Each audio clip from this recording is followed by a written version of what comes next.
They hanged her because she was blind, but the rancher bought her for 10 cents vertical bar. She was born in a small, forgotten village where most people struggled just to survive. The houses were made of old wood and mud, and the roads were dusty in summer and muddy in rain. Life was never easy there, but for her, it was even harder. From the time she was very young, she could not see. The world for her was made of sounds, smells, and memories told by others. She learned early that her life would be different from everyone else's. Her parents had died when she was still a child. After that, she was sent to live with distant relatives. They did not truly care for her. To them, she was another mouth to feed and another problem to deal with. They gave her a small corner to sleep in and old clothes that did not fit well. Food was never enough, and she was often the last to eat. Many nights she went to sleep hungry, listening to the sounds of others eating, while she pretended not to notice. Because she was blind, people in the village spoke about her in whispers. Some said she was cursed. Others said she brought bad luck. Children were told to stay away from her. When something bad happened in the village, like a sick animal or a broken well, some people would quietly mention her name, as if her presence alone could cause trouble. She could hear these things even if no one said them to her face. The tone of voices, the sudden silence when she entered a room, and the way people avoided touching her told her everything. Still, she tried to live with dignity. She learned to move around by counting her steps and feeling the ground with her feet. She memorized the shape of the house and the path to the water pump. She could tell where she was by the sound of the wind or the smell of cooking fires. Even though she could not see, she was very aware of her surroundings. Her other senses became strong, and she used them to survive. Every morning she woke up early. Before most people, she would feel her way to the small water pot and wash her face. The cold water helped her feel awake and ready for the day. She would listen for the sounds of others getting up so she would not be in their way. If she moved too slowly, someone would shout at her. If she bumped into something, they would get angry and call her careless, even though she could not see. Her relatives sometimes gave her small chores. She could clean vegetables, sort grains, or sit near the door and listen for visitors. They did not trust her with anything important. If something went missing or broke, they would look at her first, even if she had nothing to do with it. It hurt her deeply, but she rarely defended herself. She had learned that speaking too much only made things worse. At night, when the village grew quiet, she would sit outside if the weather was warm. She liked to listen to the insects and the distant sounds of animals. Those moments were the only time she felt a little peace. She would think about what her life might have been like if she could see. She imagined colors, faces, and wide-open fields, based on what others had described. Even though she had never seen them, she created her own pictures in her mind. Some villagers showed her small kindness from time to time. An old woman would sometimes give her a piece of bread. A young boy once helped guide her across a busy path. These small acts meant a lot to her. They reminded her that not everyone was cruel. Still, kindness was rare, and she never expected it. Most days, she prepared herself for harsh words and cold looks. People believed that strength meant being able to work hard in the fields, carry heavy loads, and protect a family. Because she could not do these things, they saw her as useless. They did not see her patience, her ability to listen, or her quiet strength. They did not see how she remembered every voice and every step. To them, she was only her blindness. Rumors followed her like a shadow. Some said strange things happened when she was nearby. Others said she must have done something wrong in her past to deserve her condition. These stories grew bigger over time. The more people repeated them, the more they believed them. Fear and ignorance slowly turned into anger, and anger turned into blame. She felt this change even before anyone said anything directly. The air around her felt heavier. People were quicker to lose their temper with her. She could hear the sharpness in their voices. When she walked through the village, conversations would stop. Sometimes she heard people laughing quietly after she passed. She did not know exactly what they were saying, but she could feel that it was not good. Even with all this, she tried to stay kind. When someone spoke to her politely, she answered with respect. When children came near, she spoke softly to them. She believed that being gentle was her only way to fight the cruelty around her. Deep inside, she hoped that one day someone would truly see her for who she was, even if she herself could not see them. Her biggest fear was being completely alone. She depended on others to survive, even when they treated her badly. She knew that without a place to stay or someone to give her food, she would not last long. This fear kept her quiet and obedient. She tried not to cause trouble. She tried to take up as little space as possible, hoping that this would make people leave her alone. As time passed, her presence in the house became more and more unwanted. Her relatives talked openly about how difficult it was to care for her. They complained that she did not bring any benefit. She could hear their frustration growing. Sometimes they argued about what to do with her, not caring that she could hear every word. Those moments made her chest feel tight, and her hands would shake with worry. She often prayed silently, asking for strength and protection. She did not ask for her sight back. She had accepted long ago that this might never happen. Instead, she asked for understanding, safety, and a small place in the world where she could live without fear. She did not know if anyone was listening, but praying gave her a small sense of comfort. In her heart, she carried both sadness and hope. Sadness for the life she had lost, and the love she never truly received. Hope that somewhere, somehow, things could change. She did not know when or how, but she believed that her life had to mean something more than being a burden. Little did she know that the tension in the village was building toward something dangerous. The quiet looks, the whispers, and the growing anger were signs of a storm coming. For now she could only feel it in the air, like a heavy silence before thunder. She held on to her small routines and her inner strength, unaware that her life was about to face its greatest test. If you want, I can now expand part 2 in the same style and length. The trouble in the village did not start all at once. It came slowly, like a sickness that spreads quietly before anyone understands how serious it is. One morning, a valuable animal was found missing from a nearby home. The owner was angry and upset. Losing an animal meant losing money, food, and security. People gathered to talk about it, and everyone had an opinion. Some blamed thieves from another village. Others said it must have wandered away. But soon, someone mentioned her name. At first, it was said in a low voice. Maybe she heard something, one person said. Another replied, she is always around. Who knows what she does when no one is watching? Even though she could not see, people acted as if that made her more suspicious, not less. The whispers spread quickly. By the end of the day, more people were talking about her than about the missing animal. She noticed the change right away. When she walked through the village, people no longer just avoided her. Now, they watched her.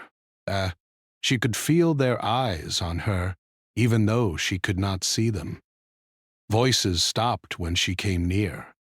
When she asked simple questions, like where to find water or if anyone needed help, people answered sharply or not at all. The kindness she sometimes received almost completely disappeared. Soon, another problem happened. A small storage room caught fire late at night. The fire was put out before it caused too much damage, but people were frightened. Fire was one of their biggest fears.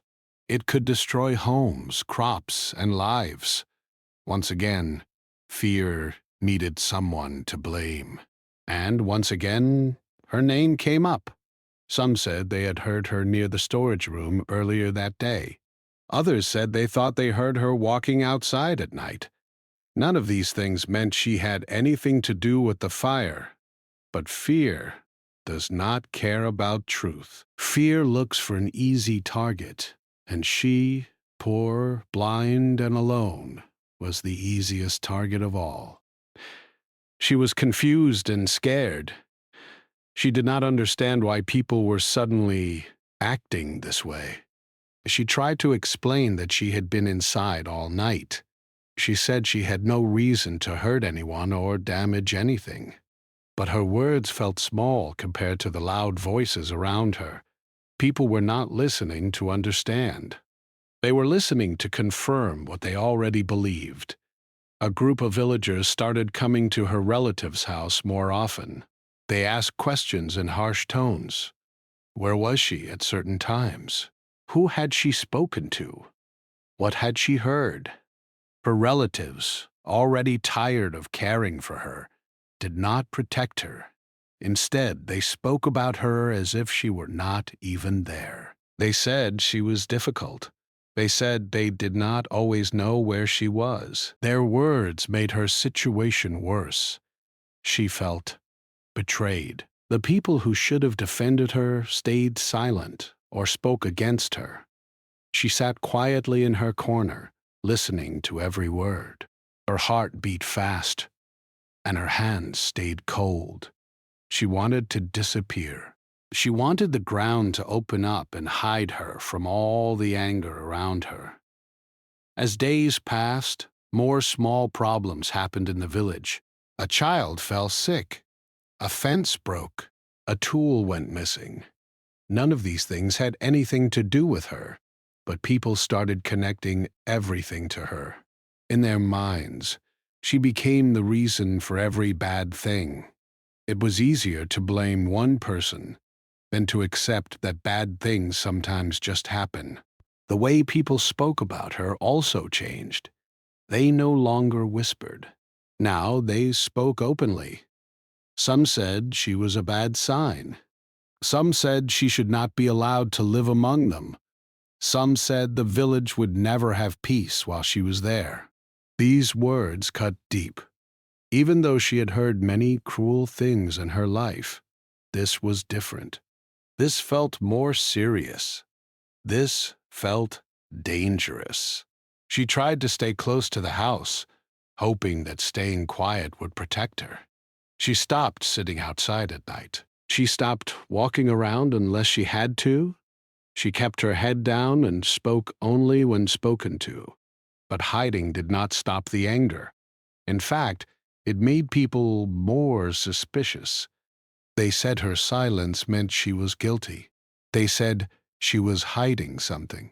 One afternoon, a group of villagers came together near the center of the village. They talked loudly. Some were angry. Some were afraid. Some just followed the crowd. They talked about how many bad things had happened recently. They talked about how unlucky the village had become. And then someone said, "It all started when she came to live here." That sentence changed everything. People nodded. Others added their own thoughts. Soon, the idea spread that removing her would fix their problems. It did not matter that there was no real proof. The story became stronger with every person who repeated it. Truth became less important than feeling like they were doing something. When she heard about this, her legs felt weak. She could barely stand. She held on to the wall to steady herself. Her mind raced with fear. She tried to think of someone who would help her, someone who would speak for her. But no one came to mind. The few kind people in the village were quiet. They were afraid to stand against the crowd. Her relatives became distant and cold. They avoided looking at her. They spoke in low voices about how difficult things had become. She could hear the worry in their tone, but it was mixed with something else, relief at the idea that she might soon be gone. That hurt more than the anger of strangers. She wanted to run away, but she did not know where to go. She had no money, no safe place, and no one to guide her.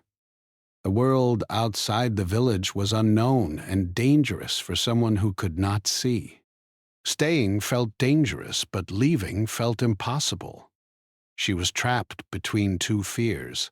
The villagers' meetings became more serious. People started talking about doing something to fix the situation.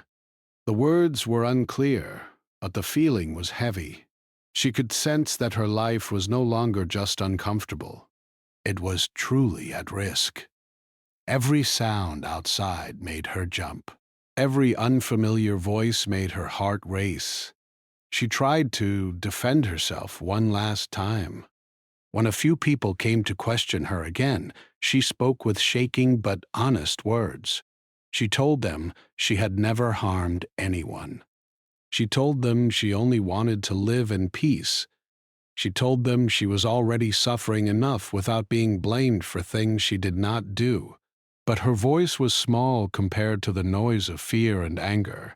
Some people looked uncomfortable. A few even seemed to feel sorry for her. But no one spoke up strongly for her. Silence from good people can be as powerful as loud anger from cruel ones. The crowd moved forward, and no one stopped it. By the end of that week, the village felt like a different place. The air was heavy with tension. People looked at her not with pity, but with cold decision. They had already made up their minds. In their eyes, she was no longer just a poor blind woman. She had become a symbol of everything they feared and could not control. She spent her nights awake, listening to every sound. The quiet was no longer peaceful. It felt like a warning. She held onto her thin blanket and tried to calm her breathing. Inside, she prayed again, not just for strength, but for a miracle. She did not know what form that miracle would take. She only knew that without it, her future looked very dark. She could feel that something terrible was close.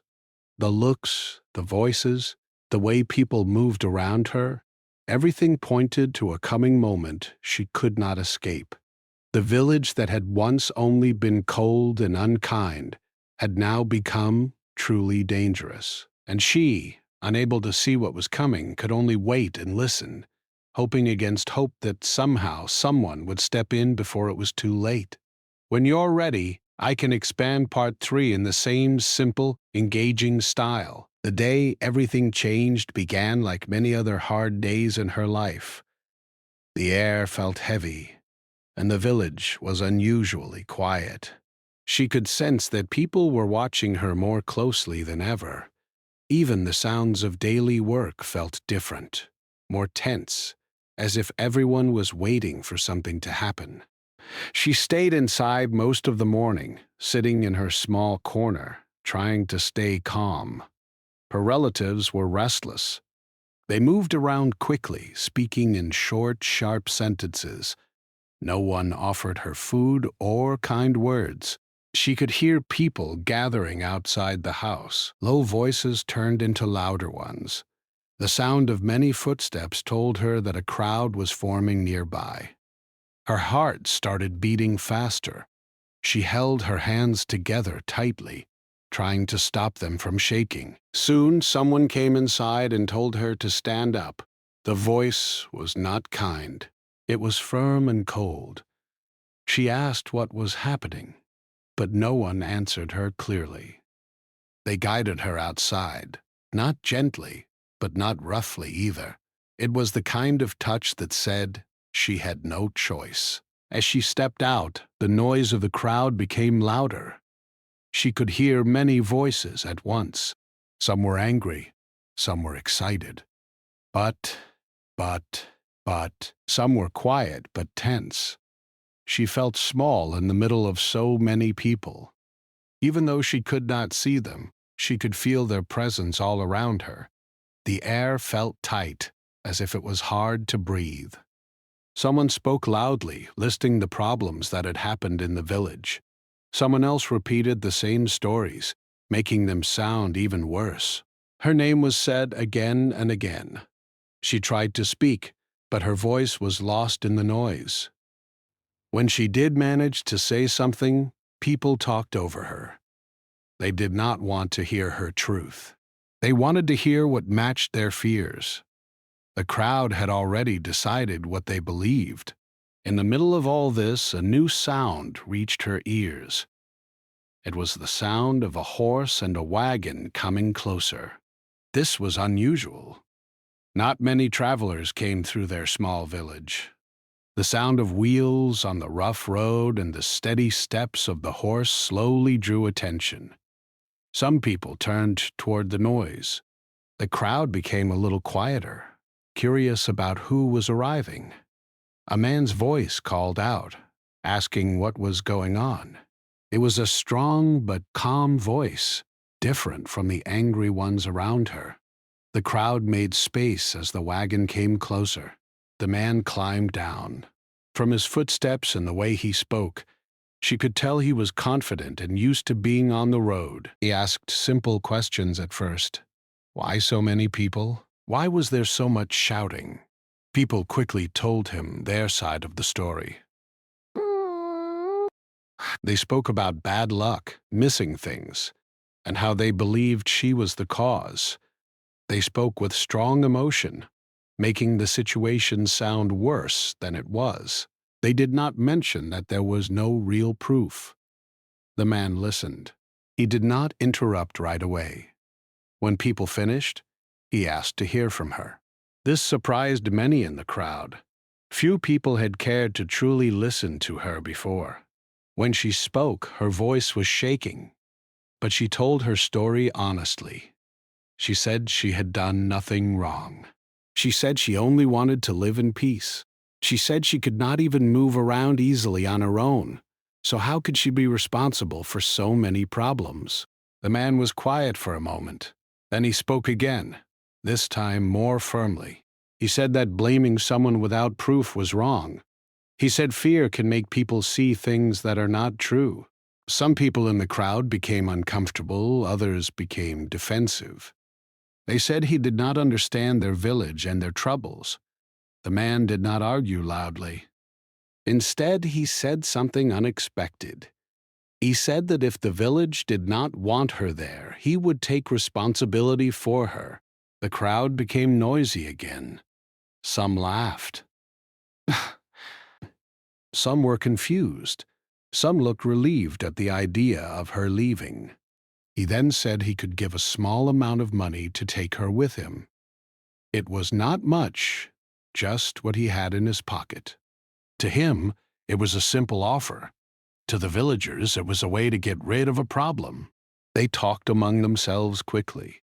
The idea of someone else taking her away seemed like an easy solution. Her heart was pounding.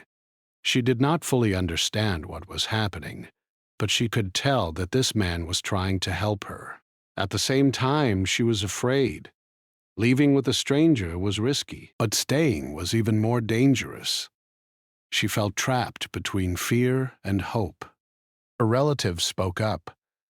They said it would be best for everyone. They said the village would be calmer if she left.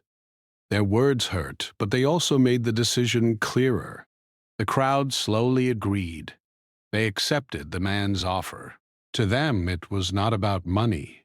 It was about removing what they believed was the cause of their troubles. The man came closer to her and spoke softly so only she could hear.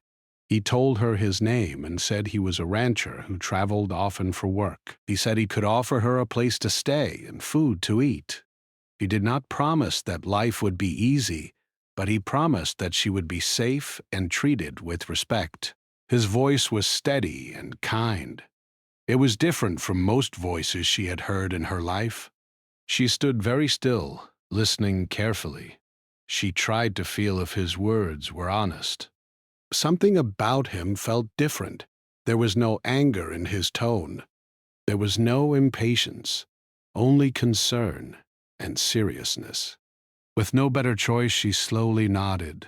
Her voice was quiet when she agreed, but inside her heart felt a small spark of hope for the first time in a long while.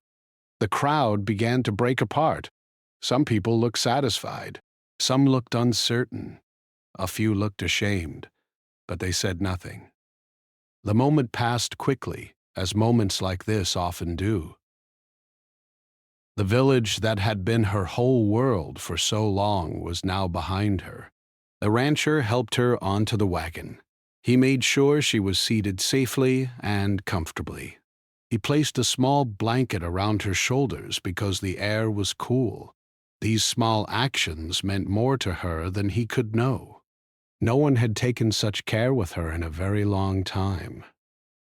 As the wagon started moving, she listened to the sounds of the village fading away. The familiar noises slowly disappeared. The voices became distant. The road felt rough under the wheels, but to her it sounded like a path to something unknown and new. She was scared. Her hands were tight in her lap. She did not know where she was going.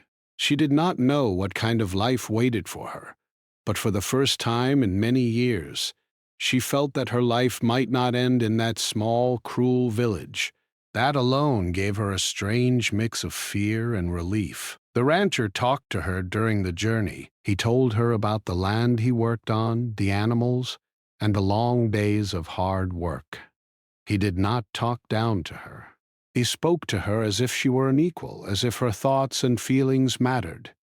She listened carefully, trying to imagine this new place based on his words. She asked him why he helped her.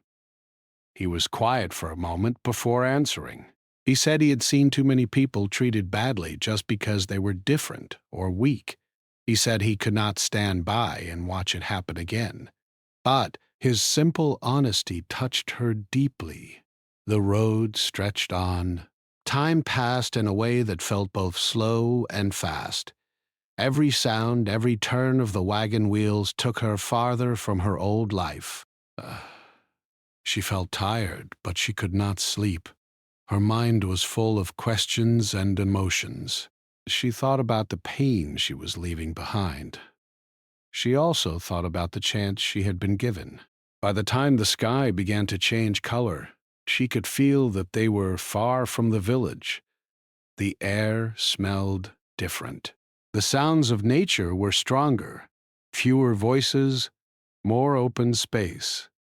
Even without sight, she could tell that she was somewhere new. She did not know if this new life would be easy. She did not know if people there would truly accept her. But she knew one thing for sure. A stranger's small act of courage had changed her path. What was meant to be the end of her story had become a turning point instead.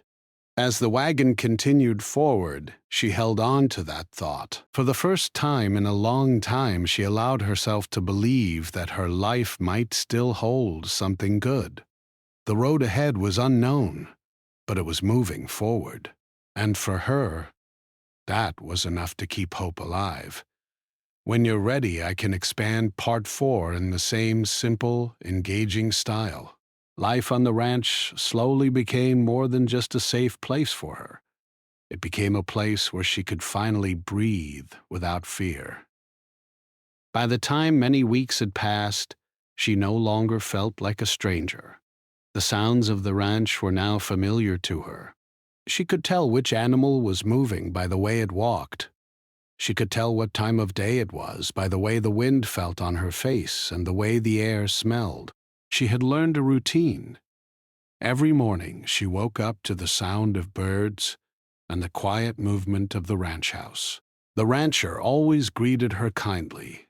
He never rushed her or spoke to her with anger.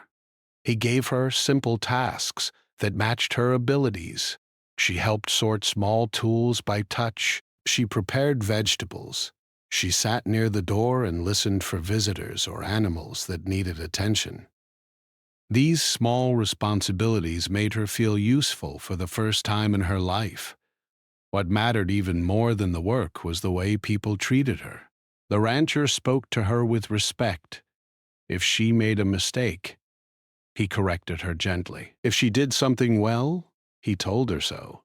These simple words of encouragement slowly healed something deep inside her. She began to stand a little taller.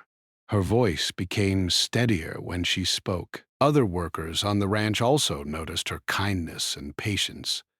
At first, they were unsure how to act around her. They had never worked closely with someone who could not see, but over time, they saw how hard she tried and how carefully she listened. They learned to describe things clearly for her. They learned to guide her safely when needed. In return, she listened to their stories, their worries, and their jokes. She became someone they trusted. She was no longer just the blind woman. She became a friend, a helper, and a steady presence. People started coming to her just to talk. They found that she was a good listener. Because she could not see, she focused deeply on voices and feelings.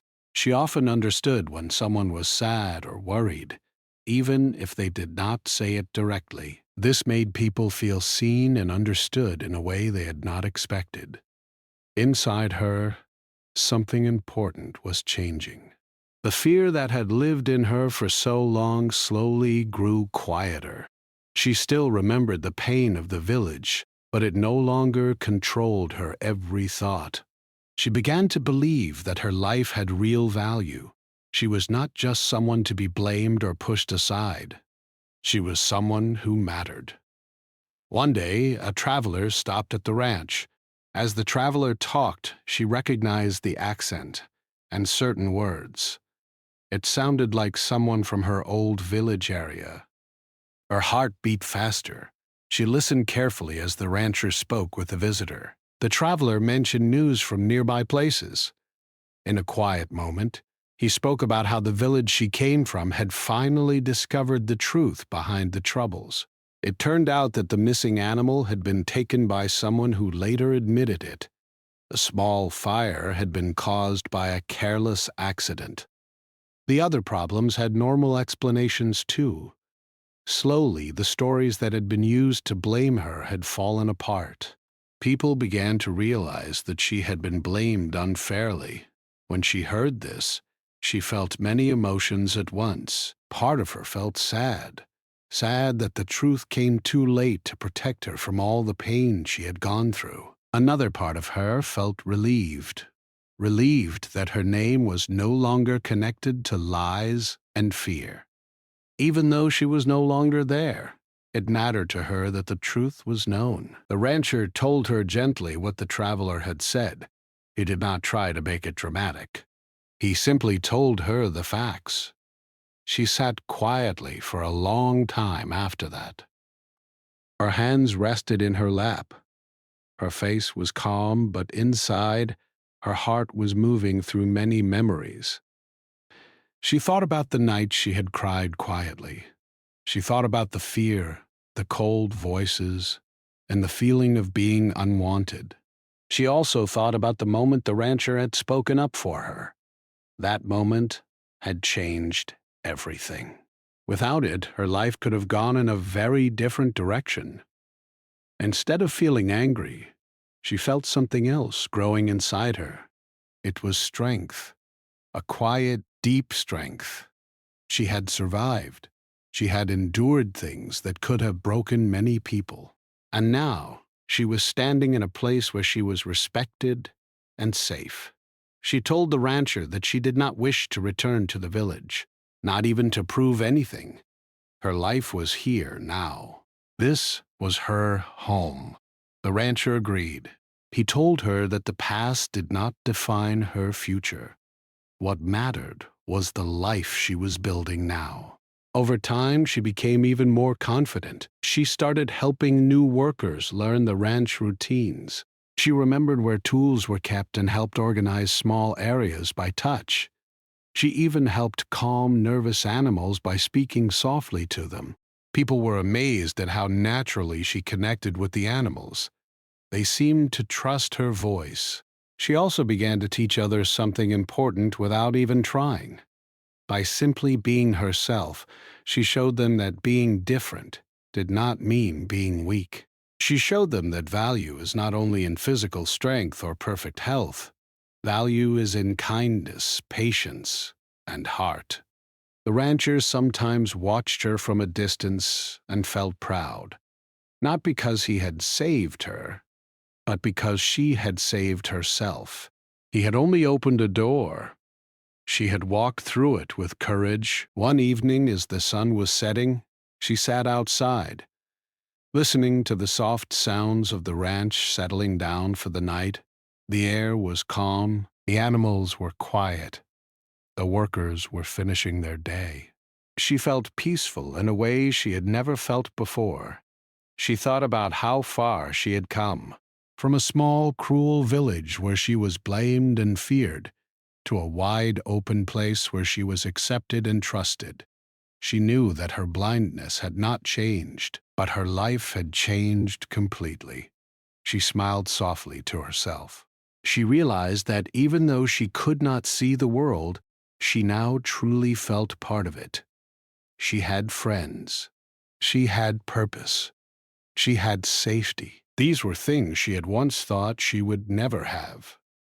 Sometimes people would still judge her when they first met her. But now she was not afraid of that. She knew who she was. She knew her worth. She no longer depended on the opinions of people who did not understand her. Her story quietly spread among those who visited the ranch, not as a story of pity, but as a story of strength and second chances. Some people were inspired by her calm and steady way of living. Others learned to be more careful before judging someone who was different. Our party's side. Our party's side? She did not become famous. She did not seek attention. She simply lived her life with honesty and courage. But in her quiet way, she changed the people around her. The pain of the past never completely disappeared, but it no longer controlled her. It became part of her story, not the whole story. She had moved beyond being a victim of fear and ignorance. She had become a woman who had survived, grown, and found her place. In the end, her life was not defined by what others had tried to do to her. It was defined by what she had built afterward. A life of dignity, a life of connection, a life where she was seen for who she truly was, even if she could not see the world with her eyes. And in that quiet strength, her true victory was found.